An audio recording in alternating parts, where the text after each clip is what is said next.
I've got Joel Scott, and I was dying to get you on, to be honest, the podcast, because you have had one stellar career, and I really want to talk about it to our audience, which are support workers out there, about what you do and how you got there. So, you ready to get cracking? So, you and I have Sure similar am. careers. Thanks, Sarah. Thanks for having me. Both of Really us have appreciate started it. our careers in the Let's do it. disability sector at a very young age. So, if you had to look back, what made you want to work in this sector? So I thought it was going to be all sunshine and rainbows, go to work, cue people, take them out, have a lot of fun, and it'd be all amazing every day. I was quickly brought down to earth, but in that, I really loved it. So I think just being able to support people with their everyday lives and what they wanted to do. And I always, like, the main thing for me was if I can help somebody to smile today, I've done my job for me. Did you actually have an interview? Because I went in from work placement and got a job with no interview. So did I have an interview? No, I didn't. So at my school, people came in offering apprenticeships, and then somebody came and went, does anybody want to work in disability as well? And so the plumbers came, the electricians came, and then there was disability, and I went, I'll do it. I want to do that. And I started about 3 days later. So no interview, just jumping in, yeah, that's how it worked. Like, how did you get a job, like, if you didn't? Yeah. So, basically there was people there talking about all these different kind of jobs, and there was a lady that was teaching certificate 1, certificate 3, 4 in disability at the time. And so she asked, like, we've got all these different jobs. So where I started with was called Colac Ace. So they did employment services. They ran a cafe. So I worked in the cafe for a while as well, and supported people how to wait on tables, make coffees, serve customers. Then there was a day program. So doing your traditional day program kind of activities and things as well. But we got to do some really cool things from that. We used to take people on some pretty cool holidays as well. And then there was also a print, what was it called? Designer copy, I think it was called. So it was like a printing company. So yeah, we supported people how to, print, like things would come in. So somebody wanted their logo redone or business cards or things like that. So we did a lot of that kind of work and signs and posters for people. So that was a really cool one as well, and something really different. And we got a lot of people that were really skilled in different areas doing it and wanting to do it, which was awesome fun. So as you're working as a support worker, you've actually gone through you've started from support work, and now you are a COO. What part of the job still matters most to you today, from being a support worker to where you are now? Yep. I worked in support employment, day programs, and then I worked at an institution, and then for people to transition into houses and then work my way up in different ways. The most important thing is still the same, that people feel safe and supported, that they still get their say, they still get what they need and what they want, and still a smile on people's faces, good communication. That's what means everything. So even in this job, like, I think a title is whatever. It's more what you do with it, and you remember why you started this work and what's important to you. That's most important. Do you know the funny thing that you mentioned, right? Over the period of time as you grow your career in the sector, I can't remember my titles. Like, I don't recall them. I just knew the job that I had to do and what was required. I could never name them, because when people would ask, what was that? And I was like, oh, I don't know. But I know I had to do this, and that's what I kept doing. I think it's get stuck on a title. You at times can narrow what you could actually achieve for somebody, because you're stuck in there, because as support workers, and as you go in, you can actually expand somebody's world, but that doesn't mean that you're deemed by being narrowed into one box. That's it. That's so true. And so many jobs I've had, I couldn't remember the titles at all. My LinkedIn probably does, because I put them there, but I don't. And when I've worked at places too, there's probably a lot of titles that don't sit there, because people change your title or change your job description or something like that. But still, the core of what you do is still the same. That never changes. And you're still doing what you love to do. Otherwise, you're not doing it. but it's still supporting people. And being a support worker was still my favorite of all jobs. So, with all the people that you have, all the company, because you worked at a couple of different companies in your period of time, what does good leadership in the NDIS sector mean to you? I think good leadership's everything, and I've had a lot. And I think every leader that I've had has had some quality that I've probably adapted to my leadership style because I really resonated with it, or it taught me a lot. There's other things that, probably aren't, that I didn't see as that like really strong for me, but I think everybody learns from a different leader and everybody needs a different leader in all different spaces. And I think like the most important is communication, integrity, and honesty. That's what it is. But it's also like putting the person first and then understanding when you're a leader, remembering what it was to be a support worker and to do all those kind of jobs. Like it's a hard job. It's not easy. Everything is difficult in all different roles, but really taking a step back and understanding like, what does this person need from me? How do I deliver it? And do I need to roll this out in a different way than what I've done 5 other times before? And what's going to assist this person the most? So, you mentioned something people that were living in an institution into community. For a lot of people that have joined in as business owners, as support workers, they have missed that period of time and that gap of history when we're talking about it. And when we talk about that period of time in particular, did you see, like, because this is why I'm going to make like a stab in the dark here, the outcomes of people moving from institution into supported housing? What was one of the biggest takes that you got from? Oh, so Spicy one. to this, you had, it's a big one because I mean, there was a group of people that I supported into one house that I worked with for a couple of years in the institution. There was 6 participants that lived in just one wing of a unit. There was over 30 that lived there.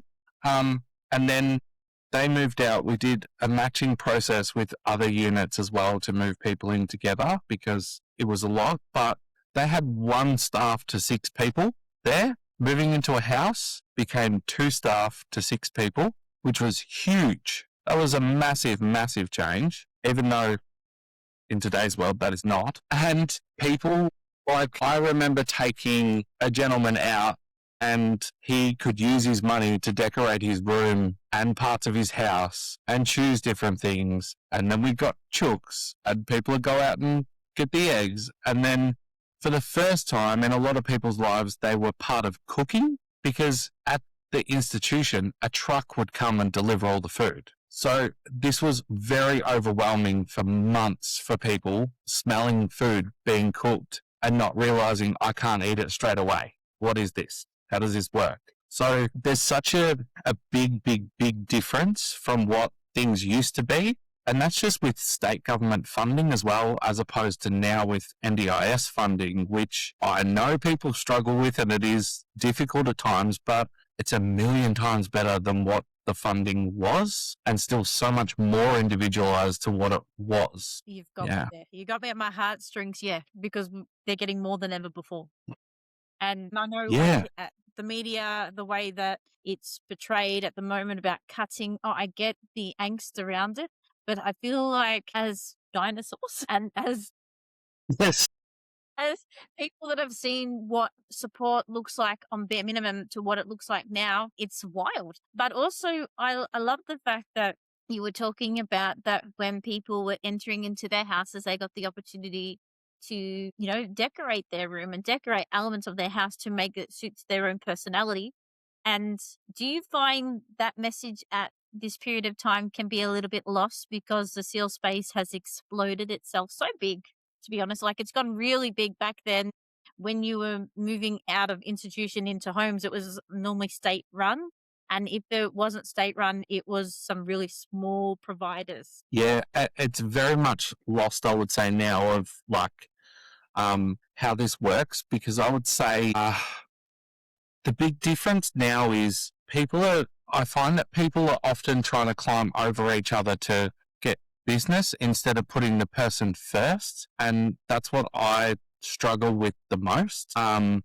It's still such an important thing, is like people could be coming from home, or they could be coming from a group, like an old traditional home still with a fair few people in it, or at a hospital after they've had an accident or some sort of life crisis that's happened to them. Like the little things are still the really important things, like making sure somebody feels comfortable going into an environment that's personalized for them, like finding out what your favorite color is and a few things about what you like to try and ease things like that, and having some familiar things around can make all the difference in how anxious that person is moving into somewhere that's completely new Ex- and completely different. Nothing stopping anyone that is living together for 3 or 4, whoever, the amount of people that actually live together, choosing their own couch. Because some couches aren't really that comfortable. Exactly. I know, like, No, people no, find that really wild, but some couches aren't that comfortable. And if there's only like access to one TV, I really don't want to sit next to another 2 people in my space. So like it's these little not at all. personality stuff that you wouldn't know unless you had a group discussion about it with all residents that live together. Yeah, like back in the day, we used to do it all the time, but currently in my role at the moment, we met with 3 guys that are wanting to live together, and they've been friends for a long time, and 2 of them have vision impairment. And I learned from that there's certain TVs that you can still see somewhat or have better support for vision. So I said, okay, well, the 3 of you go and choose a TV and tell us which one works. And then they're the TVs that we'll put in their home. And the same with all the furniture. Like if it's easier for you to see certain things or touch and feel and know where it is, go and tell us the things that you want and then come back to us, because I don't want to just say, here's the things that you have, because you choose. It's your house. So you have worked across SEALs, SDAs, complex support. What do you like, and groups? I'm going to solve a debate with you right now. You ready? Because I have a group background and a SEAL one. In your opinion, which one do you enjoy the most? Working in around people's homes or in a group setting for group support? This is a really, really hard one because it depends. Like, homes. Or what's it? Honestly, so Right now. it really is. It's a hard one because what I've done is there's been 4 times in my career that I've left homes and gone and worked somewhere else, and I'm drawn back to homes every time. No matter what role it is, I just keep coming back. So I'm going to go with that one. All right, because you've drawn back into working in a people supported accommodation, how do you make sure that the people that stay within the homes that you create are the center of every decision, even when things get a little bit busy and stressful? Yeah. So, I mean, now I'm in SDA, so it's a little bit different, but in all the other roles, I mean, people are still the center. So, like, if we're not supporting people the way they want to be supported, or doing the things the way they need to be supported, and our support workers aren't supported that way, then we have no job and no business. So the most important thing is always the individual you're supporting, and then making sure your support workers are great and do a good job and feel supported as well. They're only going to do great if you support them really good. The same with the participants, communicating with the families, communicating with the care team and circles of support. If you drop all those things and you just focus on the business and the critical things, the participants don't see that. The support workers don't see that. So they feel unseen. So I would say you can pick all that stuff up later, or you work together as a team. There's always more than one on the team. And everybody jumps in with their bit. But that's always the most important. All right, I've got one for you. All right. Every now and again, I would hear I'm going to call it a cop out, to be honest. I'll call it a cop out for what it is. This individual is unable to make a decision because they have complex communication. Is there a way that you've got around that to make sure that every person that you serve was heard? Absolutely. So I used to go to a person's house, and I knew that if he looked at the fire extinguisher, he had something important to tell me. And if he looked at a microwave, he wanted a drink. If he looked at the fridge, he wanted something to eat, and he would always find some sort of way to communicate. I think everybody can. Like, I've worked with some brilliant people with some really extreme challenges. And I knew that if they got really, really angry at something, it was because they probably haven't been listened to and they've been trying to communicate the same thing for ages and no one's listened. Everything is communication. I've once had somebody ask me about what happens if a person that I support has some high behaviors now that I've never seen. And I remember having this question going, well, hold on one moment. Like, have you deep dived into the why part? Have we pulled it across together as a team? Because behaviors aren't something that somebody just mysteriously think of one day. They don't just like happen like this. There's something has occurred for it to happen. So it's deep diving how it happens. And you know Mm. what got me too? Because, all right, as millennials that we are, there are parts of our life. Yes. I honestly believe this. There are parts of our life where we have really great high moments, but we also have dips. The difference is that we haven't got support workers on a roster. I haven't got 10, 20 support workers coming in and out of my life. I haven't got a house supervisor. I haven't got any of those people overseeing a dip. How do you manage when the people that we serve go through a dip and then not to just automatically think that this housing situation's a quick exit? Well, there's a lot there. I'm Like, sorry. no. Regular check-ins. So, I was only having this conversation a little while ago about, like, not about dips, but about, like, seeing if somebody's happy with where they live and what supports they've got. So my advice was, who's their favorite support worker that they trust, or their team leader that's in the house, or whatever title they have, or whoever they are, and they go and ask the person, how you feeling? Are you happy? Are things good? Do you want to move somewhere else? Like, do you live here because your family live here, or was this where you needed to be, or does Johnny in another room annoy you? Are you happy? Like, what's going on? All that kind of thing. And then if there's a dip, the same thing. So don't get a manager who doesn't know that person, has only spoken to them twice, to go and have the personal, difficult conversation with them. And don't send them a survey form for questions like this, because I know that when I was working at big organizations and I got sent a survey, you do not put the complicated stuff because you don't want everybody to read that. But if a coworker or somebody that you trusted came up to you and asked a question, like, you seem a bit down today, how you feeling? You'd tell them. But it's, So I guess, like, it's a 2-minute conversation. just think about, Like, it really isn't yeah, one that needs such big things. It's just a checking in on another person and to match or level where their well-being is. yeah. That's all it is. And it's just like, it's really common sense. Like, if somebody doesn't seem happy or whatever, it's usually the person that's close to them or knows them well that would pick that up. Because if I'm not working with that person all the time and I walk into the house, I could say, oh, they smiled at me, they're very happy, everything's wonderful. But maybe they said something that a support worker would go, they're pissed, they're not happy. So, you got to know them. Got to know everyone to work out whether it's right or not. So Yeah. to get where you're going, because you've worked your way up into your position, we all start somewhere. Have you made any career mistakes or oopsies early in your career, and what did it teach you? Lots. Lots. Haven't stopped. Still do them. We're human. That's the way it goes. Just a silly decision here and there, or thinking, not asking all the right questions, or just jumping in too fast. I think, like, everyone makes mistakes and they're always going to happen, but learning from it, apologizing really early, even if it wasn't you, like, a person doesn't often blame a person, they blame an organization as well, like apologizing, no matter who or what or how. And then either, if you can fix it, great. If you can't, learn from it for next time and then have an outcome. So in your period of time, you have managed some really big teams, and with big teams comes big budgets and big responsibilities. How do you balance that business part, which is the monetary part, with making sure that the care came first? So, I mean, you obviously have to work out, like, what's your base level that you can provide people, and then how do you go to the next part, but still remain in your budget? Or if you have to go over, what are your reasons and why?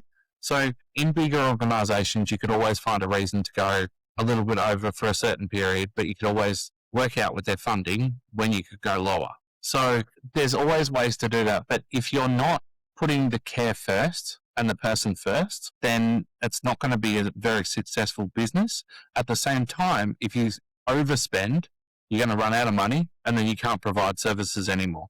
So I think it needs to balance completely, but you really need to understand what your baseline is and what that person needs and whether you can support that person based on their funding, based on what you provide. Because now, I mean, there's a lot of people's plans and people come to us and other providers and we get phone calls of a SIL provider and they want a house in a certain area and they want to support the person. Now, I don't need to know what their SIL funding is, but a lot of people tell me, and then they also tell me they want to live by themselves, which everybody has their own choice, and I encourage that. But I worry about the provider doing it, because is it a long-term thing that they can do, a house in the middle of, like a house with nothing else around it to do that support?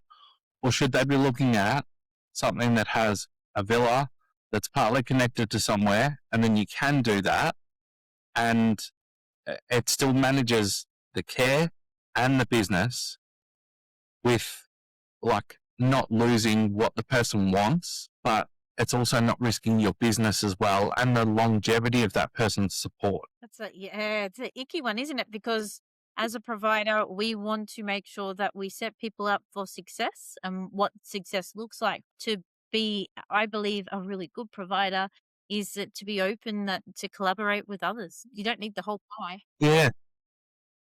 No, absolutely. And that's exactly it. Like I get people's decisions and where they want to be and things. I wouldn't want to share a house with a lot of people at a lot of times, but then sometimes I would, because I love people around and doing things. So I would really struggle by myself, just saying. But then I know other people that love their own space and all that kind of thing. But if you've worked out your business and that this is unviable in 6 months or 12 months, where does that put that person? And it's okay to say we cannot do this, but that's something where you need to balance the care and the business. So when you look at, like, reflecting back with all the experience that you've had, what does good quality care actually look like to you? And like, what does it look like to you in real life? I mean, that the person gives you, that they're happy with what you provide them. But then you can look back and go, it's also the paperwork and the communication and compliance. So I would say it's very different depending on what. So if it's the individual you're supporting, it's their day-to-day supports. Are you providing it well? Then as an organisation, it's all your compliance and everything as well. So you need to merge that all together and find what works. So my mum has a disability. She has support workers that come in and do different things. For hers, it's about finding people that have the same interests and do artwork and things with her that she really likes. Decoupage or something. I can't even talk. I don't know what it is properly. But anyway, she loves that stuff. Right? That's exactly what I do. So to her, good quality support is that people are doing all the things that she wants to do. But then the organisation must make sure that, because her supports are high intensity, that all the staff are trained really well and have all of those skill sets. So I would say it's really important to have both levels, because just one and doing all your paperwork well, you might not be personable. So I think that good goes away, but it's still got quality. Yeah. So you have worked in government, non-for-profit, in leadership roles. What stands out to you the most? So government and not-for-profit, because they were bigger, you definitely had your areas that you looked after and you're more streamlined into that. You didn't really look at the big puzzle of what everyone did, but you always had big teams and big lots of support, and somebody was always there to give advice and help you with something.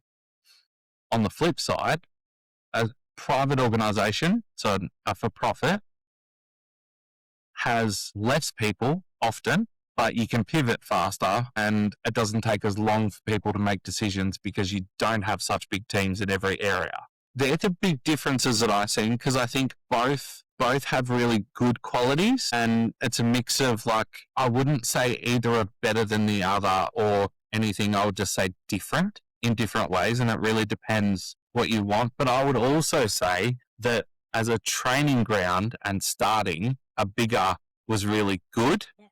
because I've still got a lot of the same mentors from back then. Me too. Yeah. Yeah. That's it. That's it. Because you've got all these different people, you learn all these different things. You have to fit in with different personalities and learn how to work with a lot of people. It's different. All right, so I'll give you like some context. So when I was doing my cert, I was doing work placement. I had two. I had to do two different ones. My first one was with Urella, and I today still use the methods that they had that many moons ago when I first started at 19 that is still relevant today, and the checks that are still relevant today. If I had not had that training with them, I don't know if I would have picked up those skills to be able to move around as a support worker into other organizations. So, like you said, the bigger the organization, the more skill sets that you'll be able to develop because they are really down pat of how you support somebody to a T. Absolutely. Well, the amount of, that's it, like training and all these things, the amount of PCAS training we did in DHS of state government, and then Gen U when I was there as well, we had like a practice coach and all those kind of things. And then you still deliver all of those kind of trainings in other organizations and smaller ones, but you don't have the budgets or the people and the things like that to do the same level. But then you have smaller teams to train, which sometimes means that the quality is really is higher as well, or sometimes it's just as good. So it really depends in each. Like it's got so much differences, but you're right. Like those training grounds and stuff were brilliant when you start. Oh, don't knock them. Yeah. Yeah, everyone has a debate in our sector on who's the best in the West and all that in between. But I will say that big providers offer better training opportunities for their staff. I think Yeah. that's Yeah. I think it's obvious. But apart so At state government, we used to do, it was like a 3-week induction when I started, 3 weeks. And then you do a couple of shifts in the middle of it and see what you thought, and then you come back for more. It was huge. to do van training, like survival van, like corner park to make sure that if any incident was to occur, I could, survive this with the people that I served. Like it was quite terrifying when I think about it, but I drive differently. Yeah. Good learning, mate. You remember it forever. A part of your current role, you are a COO, which is a Chief Operations Officer. There are support workers out there probably wondering this question. What is that and what do you do? So basically, I oversee an SDA provider. So I work on the strategy and direction of the company, of Life Care Assist. But a lot of it is, I don't give up going to meet clients and finding out what they want and how they want it. And exactly, it is. And I'll never give that stuff up. No matter what job, I still have to have front-facing work because otherwise you lose it, I think. But I get to do those kind of things. I also get to push what's important in houses. So I've been doing a lot of work and going to meet people that live in different SDAs or want to live in different SDAs and finding out what's important for you, what's important to where you live, finding out that bills are always hard. So we've got solar panels coming on every house. We've got air purifiers in the house so people get less sick from different things. But I guess what I do is a bit of everything, jump into marketing. I don't touch finance. I can't do numbers. So if you're looking for that, look for somebody else. I've always got a finance team wherever I work because I can't do numbers. I wasn't made for either. I understand. I'm a human person, not a spreadsheet person. Yeah, me too. When things go wrong in a service, how do you approach and how do you support people to fix the problem? Understand what it is. So understand what went wrong and why it went wrong. What can we do? Have a conversation. It really depends what it was and how it was to every situation. But realistically, just having a conversation and understanding what went wrong and why, and could we have fixed it, or can we do something different so it doesn't happen again? And there's always those things that are 1 in a million that, that'll never ever happen, and then it does. does. It does. And then the sky falls and henny penny and all those things. But you like I would say just talk about it and work out like how to fix it and how to work through it. And things What's happen. really wild? It's actually not wild. It's actually fact. If you ask the person that lives in the house how it can fix it, they pretty much already know how to solve the problem. Absolutely. Yeah. Absolutely. That's exactly right. Yeah. A lot of times, The amount of times of like I recall, like a lot of times, something would go wrong, and you'd have to give advice to. I had to give advice to a support worker. And my first one is have you asked them, and if they hadn't asked them, they had to go back, ask them, and then we can work together and problem solve this and problem shoot whatever it is. But generally, once they went back to the person we serve, they were able to solve that problem then and there. Like it wasn't that. I don't know. Like sometimes I think it's because this perception of with support workers in particular. I'm a bit off topic, but with support workers that work at different organizations, and then when they work at an organization that put people first, that can be a bit daunting. Absolutely, you're completely right. And, it's the same when you do after hours, like you're on call and support workers call you and things like that and ask, what do I do? And my first question to them is, what would you normally do? Or what do you think you should do? Because, like, at a big organization, I don't know majority of the houses that people are calling from. You've got, you can look up the information, but that support worker knows what to do best. They know the person. And then, or ask Johnny, who you're working with. Ask him what he wants. Sort it. Yeah. So you've touched a topic that I know well. Ready for this one? You've done on-call for a period of time, and so have I. What is the silliest on-call question you've ever received? There's no bread in the freezer. What do I do?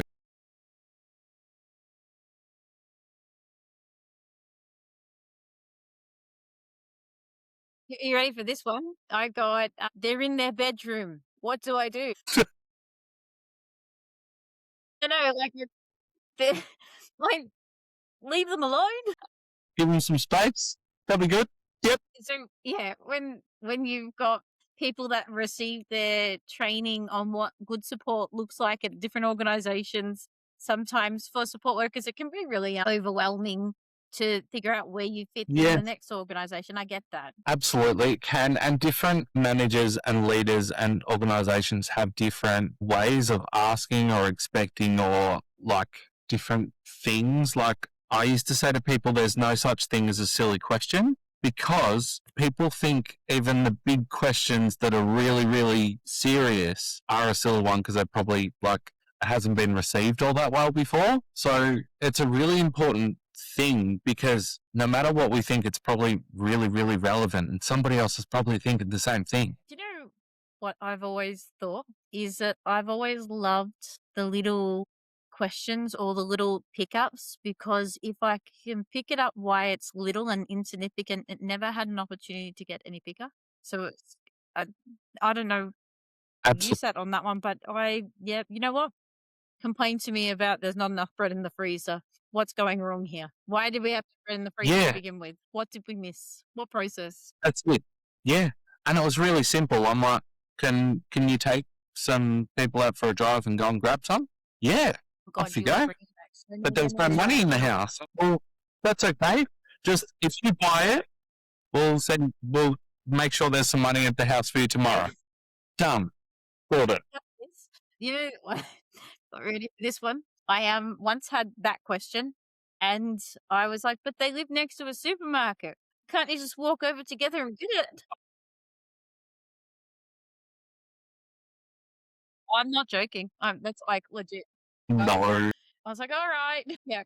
So See, that's it. sometimes it's making sure, like, having those conversations with our support workers, it's okay to make these type of critical decisions because we need to make it at the end of the day because we all want to eat. So if we all want to eat, how do we solve our stuff to it? Because I'm not going to tell you off for something like buying. And I mean, after that, it's teaching people do problem solve. It's okay. You can just... Won't get into trouble for that. Like, I think you should. Yeah. You know what? There was a process missing somewhere along the line. You've picked it up. You've solved it. Let's make sure that doesn't happen next week. What strategies can we put in place?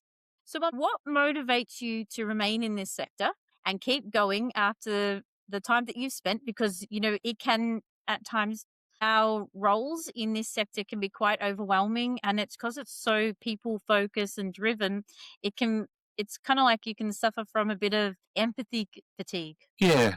So, I mean, look, I think it is it's probably a difficult sector, but I've never ever done anything else. So I don't know whether this is harder than anything else or easier than anything else, to be honest, because I can't really compare them. But I still love it as much as I did when I started. So, and we all have those times where it's a little bit hard and whatever, but I think having those people that you can call and go, I've just had a shit day. I just need to talk about it, and like this stuff's happened or whatever. But honestly, laughing's the best medicine. So have a laugh with somebody and you feel a bit better too. But like the motivation is that I can say now in like working in the job that I'm in, we're pushing boundaries with things.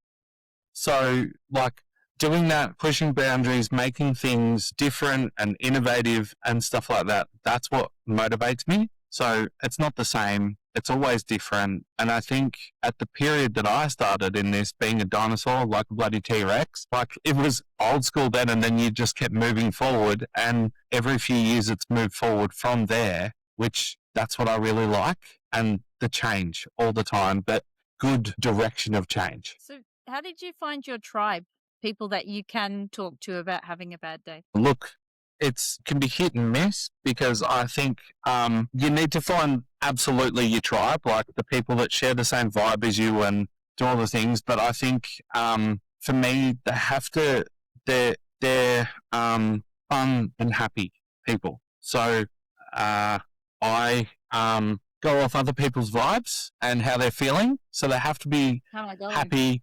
They've got to be grounded, and yeah, a little bit nutty. That helps me. All of those things, pretty much. Like it's just got to be, yeah, that's it. That's it. And then a good circle outside of work too. Yeah. Always what you need to escape, to make sure that you're doing fun things and doing stuff. Yeah. How do you recharge yourself? Do you do anything outside of this sector that I wouldn't expect?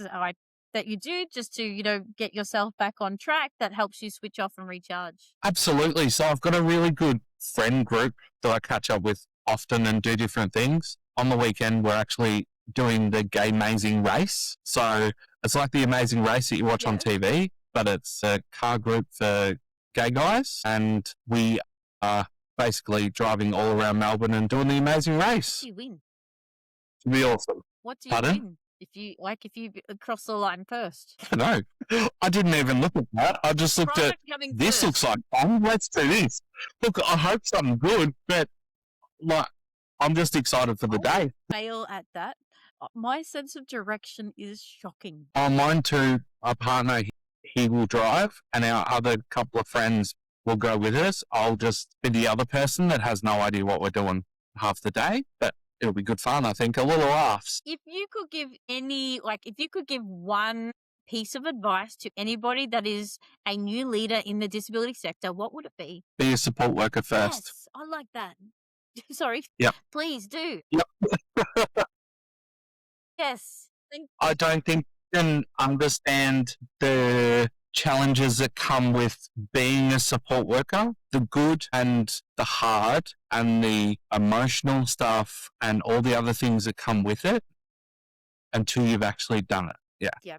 Because it does give you a range of working with different people. I was talking to somebody recently about this. If I wasn't a support worker, I probably wouldn't be able to read body language as well as I do now and pick up on cues. And it's being able to be a support worker, working with people with complex communication. It's because of those experiences that I've got that I've been able to bring it out of that world and into everyday life. Absolutely. 1,000% agree with that. And like when you asked before about the complex communication and people not being able to communicate, when you're a support worker, you'll learn that everyone can communicate. Like you learn that very, very fast, even if people tell you that cop out that they can't. They can. I believe I have seen on more than one of occasions that if you had done something or said something wrong, that as a support worker, your karma will come back to you. And the people that we serve don't forget. Absolutely. To do right. Yeah.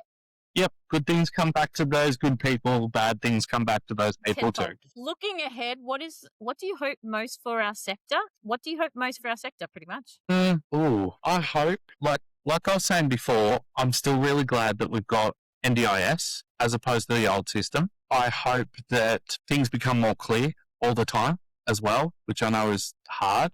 But the main thing is, I just want people to remember why they started working in disability, why they're still working in disability, and to keep supporting people to achieve their goals and making people feel safe and supported. And as well, I want the sector to keep innovating.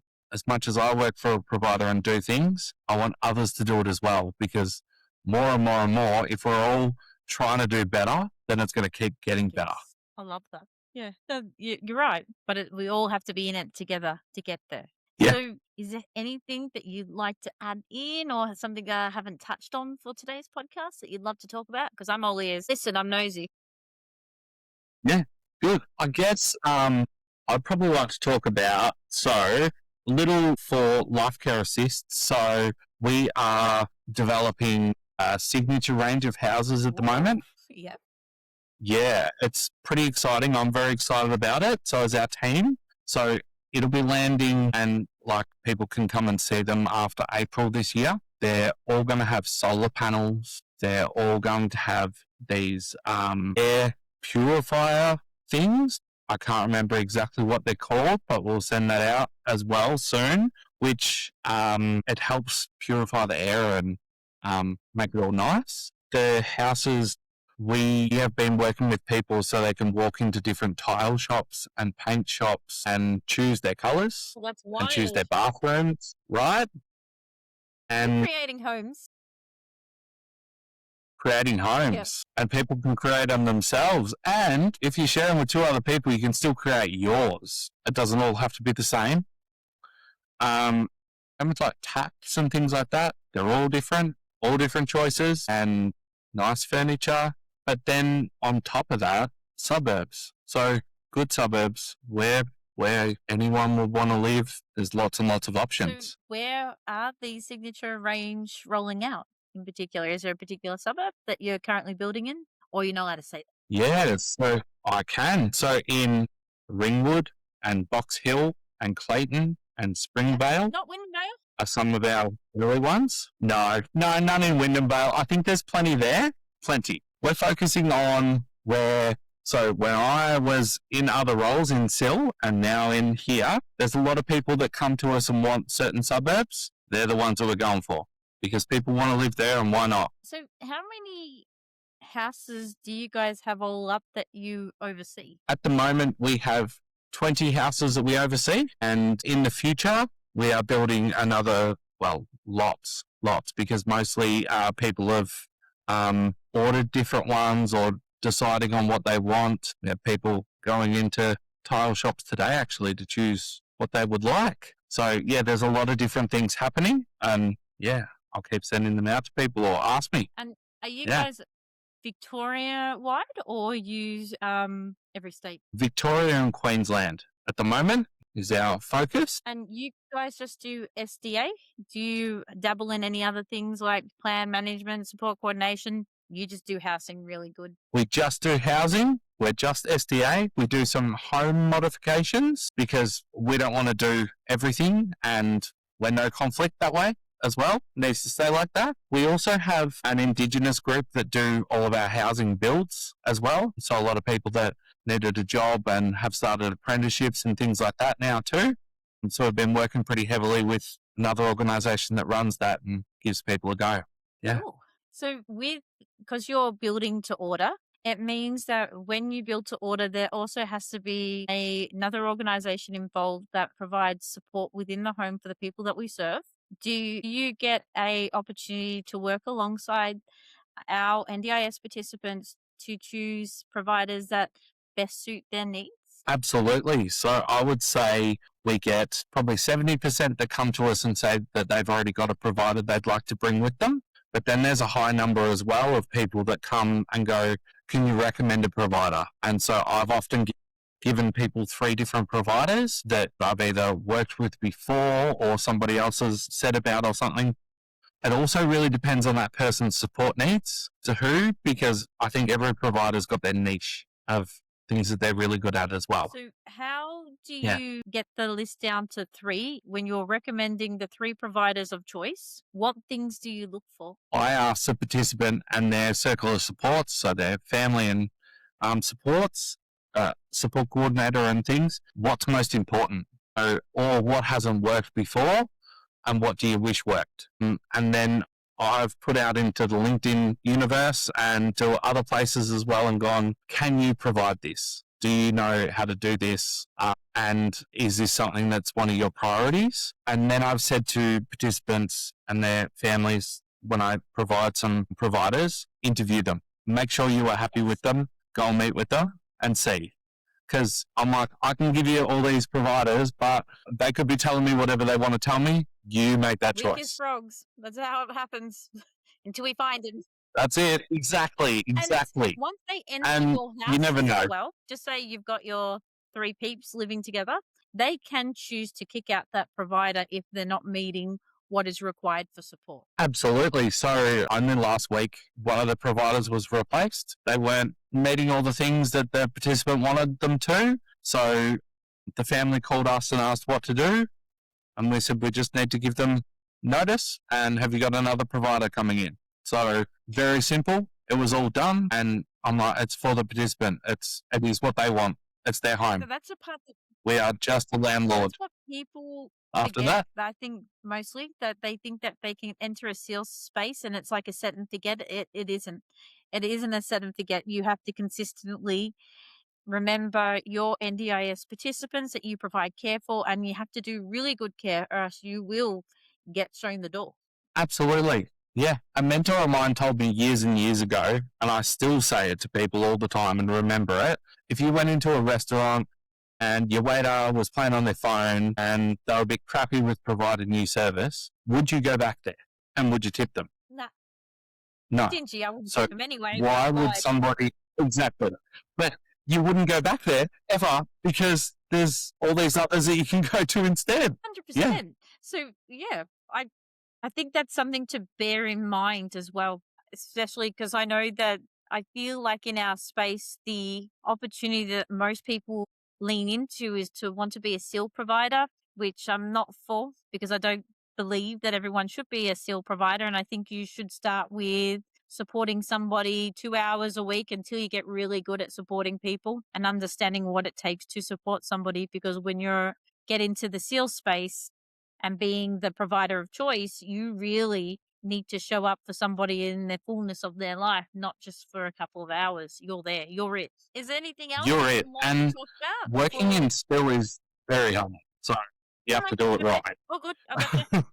That's, yeah. No, that's it That's it. All right. for Thank you me. so Yeah. much for